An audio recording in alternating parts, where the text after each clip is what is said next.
y al menos 500 alumnos del Colegio Ignacio Apane deberán ver la forma de aprender bajo el tinglado de una iglesia completamente abarrotados estos alumnos. La directora de la institución educativa dice que desde el año 2014 viene denunciando esta situación de las autoridades del Ministerio de Educación y Cultura sin recibir respuesta. Y por el otro lado, los padres piden la renuncia de la directora. Mauricio, adelante con los detalles, por favor.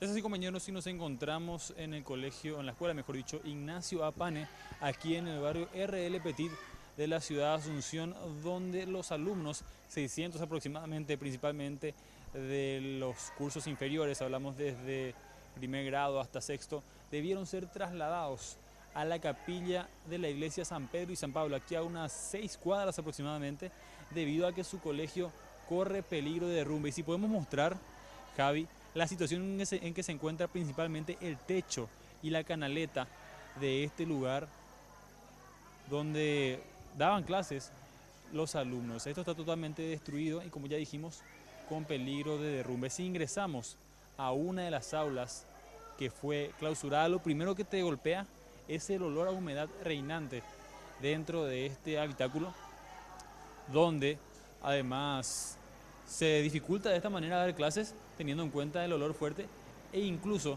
en este lugar, según nos confirmaron las profesoras aquí, ya se había caído una teja casi sobre la cabeza de una alumna. Aquí vemos lo que sería la teja que eventualmente se cayó y que dejó, lo que hizo correr peligro, mejor dicho, a uno de los alumnos de este curso, afortunadamente sin presentar daños graves. Vamos a escuchar lo que mencionaban algunos padres de la institución al momento de ser trasladados a la capilla de la iglesia San Pedro y San Pablo, sobre todo teniendo en cuenta que en un mismo tinglado tienen que estar al menos 6 aulas dando clases en forma simultánea, algo que por supuesto es bastante complicado, el hecho de que puedan aprender realmente los alumnos en esas circunstancias. Vamos a escuchar lo que mencionaban los padres más temprano.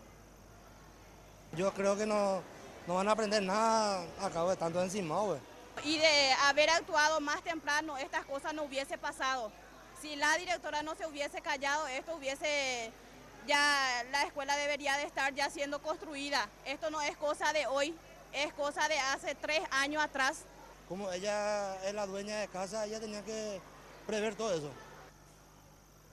Según los padres, ellos ya hicieron varios aportes de forma anual para la reparación, pintura y otro tipo de trabajos dentro de la institución, pero como podemos ver aquí en las paredes de esta aula en particular, no parece al menos haberse realizado ningún tipo de trabajo. Según la directora, esta es una información falsa, ya que ni este año ni el año pasado los padres debieron realizar ningún tipo de aporte para las obras aquí en la institución, y que desde el 2014 que están enviando notas al Ministerio de Educación, digo bien, exigiendo o informando sobre la situación precaria de la institución sin ningún tipo de respuesta por parte de las autoridades. Vamos a escuchar lo que mencionaban tanto los padres como la directora de la institución más temprano.